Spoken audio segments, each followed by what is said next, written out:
Good morning. Welcome to Ramblings with Joe. So, as is my custom, I got up this morning and I'm reading the news, and there's a few things that have come up. Alligator Alcatraz. Evidently, there is a judge, and one of the things that I'm kind of sad about this morning is that we have to say things like, there is a judge that was appointed by the Obama administration. And the reason that kind of makes me sad is because judges, and I used to think it was just on the left, but maybe it's on both the left and the right, they have become politically active. And that was never supposed to be their role. Their role is supposed to weigh a case and decide what is just, hence the word justice. But they are now weighing in on the sides of the political parties that they're affiliated with or were appointed by. So this judge has decided that Alligator Alcatraz, I'm not sure what the official name is, that's what everybody refers to it as, Alligator Alcatraz has to be shut down because an environmental study wasn't done. Well, it's suspect because she was appointed by Barack Obama. And, of course, the Republicans immediately appealed the case. I'm sure it's going to be overturned. Maybe not. Maybe maybe I have a wrong reading on this, and that the judge has ruled justly. My inkling is that they want to shut down Alligator Alcatraz so they can slow the deportation of the illegal immigrants. And the illegal immigrants that came in during the Biden administration, the flood that was allowed by the Biden administration, was one of the things that President Trump promised to deal with. And he's dealing with it. I think he's dealing with it a lot slower than the people that voted him into office thought that it would take. I just don't know how he's going to do it. The Democrats are fighting him at every turn, and I don't know that there's anything that he can do about that other than continue to just fight them. There are more facilities going up. He is winning the cases in the courts on appeal. The lower courts seem to be left-leaning, while the upper courts seem to be right-leaning. With the Supreme Court hard-leaning right as it is, that kind of makes sense, that the appellate courts would be leaning to the right. This morning I was messaged by a friend. Morning, Andrea. And she was just happened to mention the podcast about the truck driver. I'm sorry, he's not a truck driver. The illegal immigrant who killed the 3 people in Florida. Let me tell you a little bit about truck driving and some of the unintended consequences that are about to happen from this incident. One of the things that truck drivers do is on the daily, we may go through a weigh station, is what the unofficial name for it is. I think a lot of them are actually called DOT inspection stations. And at any moment during your passing through one of these, government run, usually by the state, going through one of these inspection stations, you usually have a truck drivers call it ground pressure check. They weigh your vehicle. A vehicle can weigh upwards of 80,000 pounds. I'm sorry, up to 80,000 pounds regularly. Beyond that, you have to have a special permit. 80,000 pounds is a lot of weight. There's a lot of different rules involved with the weight. For instance, if you see a tractor trailer that has 2 axles on the trailer, 2 axles on the tractor, then you can only have 34,000 pounds on the trailer axles, 34,000 pounds on the tractor axle, and 12,000 pounds on the steer axle. the truck drivers that are carrying the heavier loads have to constantly deal with those aspects of the weight. And you have to you can move your fifth wheel, which is where the trailer attaches to the tractor, and you can move the trailer, we call them tandems, the two axles on the trailer, they can slide forward or backward together. They don't separate normally. There are some that do. And that allows you to shift the weight around.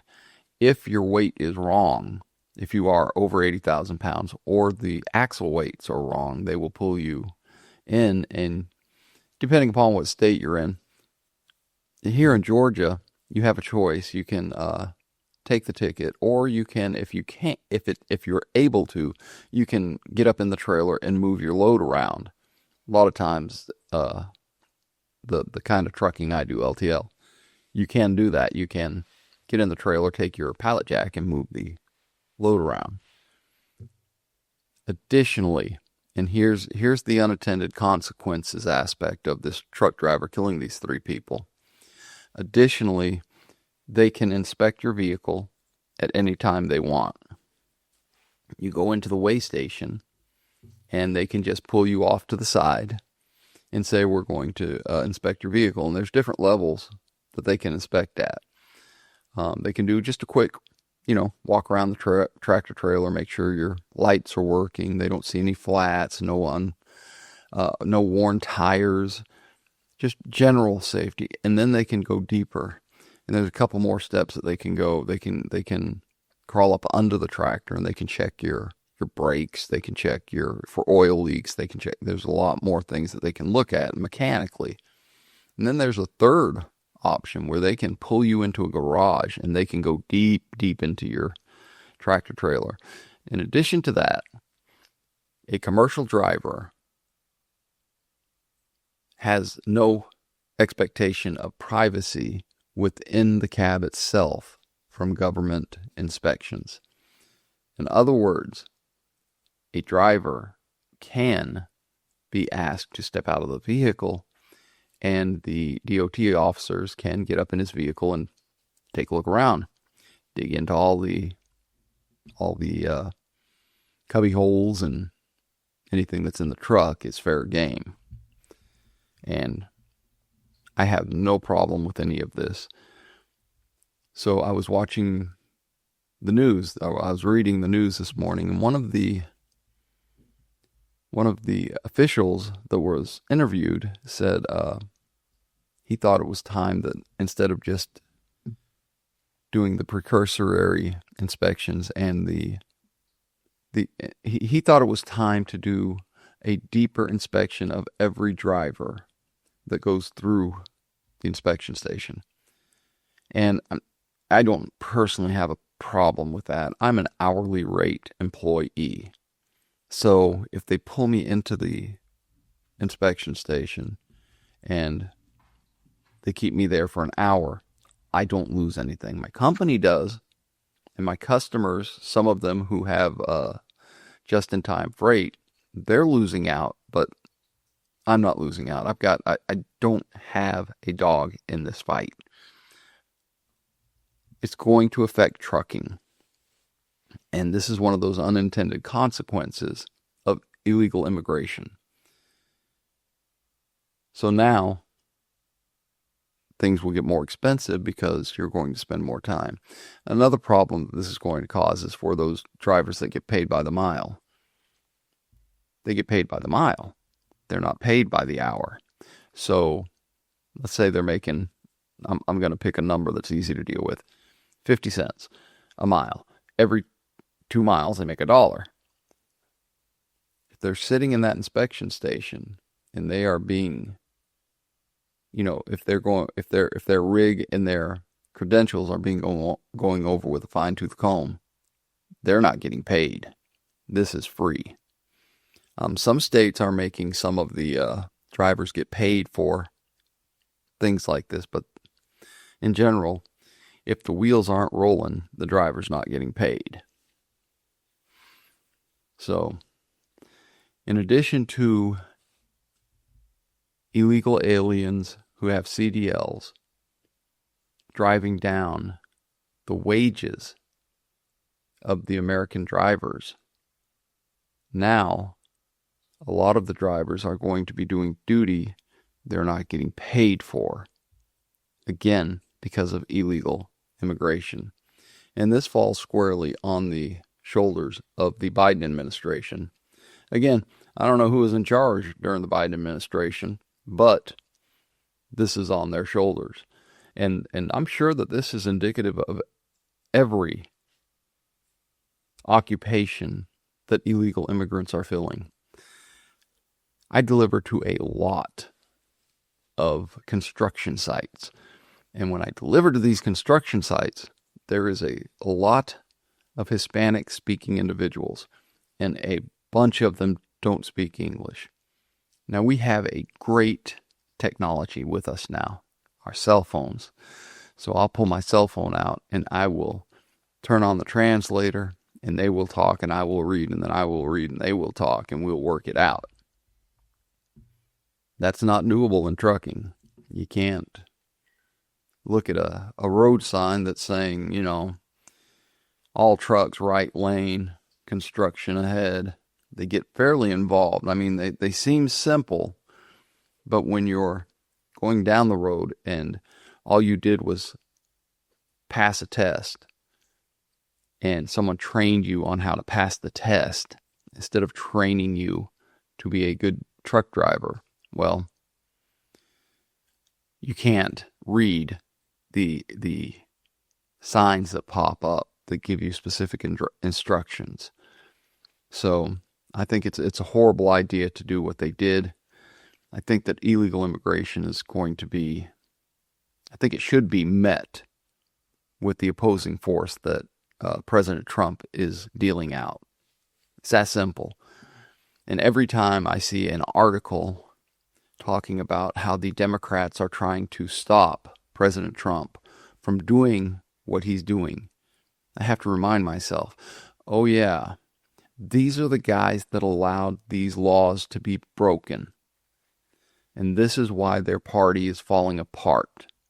And I'm okay with that party's destruction. This morning when I was reading the articles, it kind of came to light to me that it's not just these three people that got killed.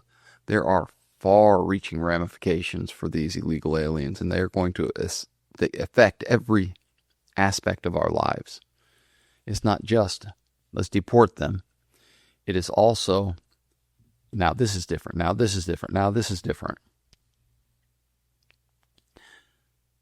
We need to maintain our freedom while we do the deportations. I also got to thinking about some things. Most politicians are very fond of saying things like, don't try giving advice when you don't have your own house in order. As Americans, we don't have our own house in order.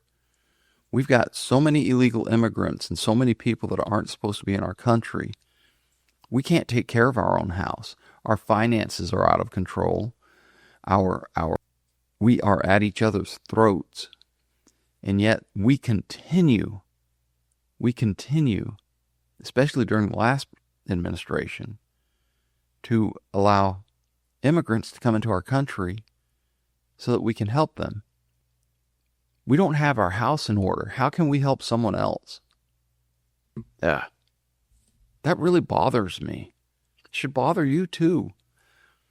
If your house isn't in order and you're living in a tumultuous situation, nobody's going to come to you for advice. Nobody's going to come to you for help. As they go by your house and see that you're screaming at each other and you're yelling at your kids, they're going to be judging you on that. Our house is not in order. There are a few things that I really dislike about President Trump. The immigration policies he's enacting, that's not one of them. And the Washington, D.C. mess he's trying to straighten out. I'm not a huge fan of having the military as a policing force of our citizens. Man, Now it's coming out that the police department was changing the numbers using the statistics so that the numbers looked better, changing certain things so that their numbers look better. Man, go to hell. That's not helping anybody. Honesty and transparency, that's what we need in this country. And we're not getting it. We're not getting it with Trump either. Don't get me wrong, he's a jackass. But there are things I can support, and there are things that I can get behind that he's doing. Don't throw the baby out with the bathwater. I think that is the most appropriate saying here. And if you are a never Trumper, if you are an anti-Trumper, if you hate MAGA, you need to sit back and look at the administration and decide what he's doing, which things he's doing are good for the country. They're not all bad. Your hatred for a man, your hatred for an individual is overshadowing your common sense. That's just sad. That's our house still being out of order. You know what's in order? Let me tell you what's in order. This coffee is in order. It is right on spot this morning. Super good. And I think it's because I ran out of half and half and had to make my own. Half heavy cream, half whole milk. That was a little bit of a ramble. I forgot where I was going. It's Friday. Man, if you didn't just smile, you must hate your job. Because it's Friday, and we all get the weekend off. I hope we all get the weekend off. I am ready. And that's one of my common questions at work. You ready for the weekend? And it's always a good conversation starter because everybody's always got some plans. My plans this weekend are to put my feet up and relax. I have a cigar, and I may drink a couple beers. Hadn't decided yet. Those are high in carbs. And my beer choice is Guinness. And those are really high in carbs. The joke is, drink a Guinness and you've eaten a loaf of bread. And that has repercussions on my health, and I got to be very, very, very careful about that.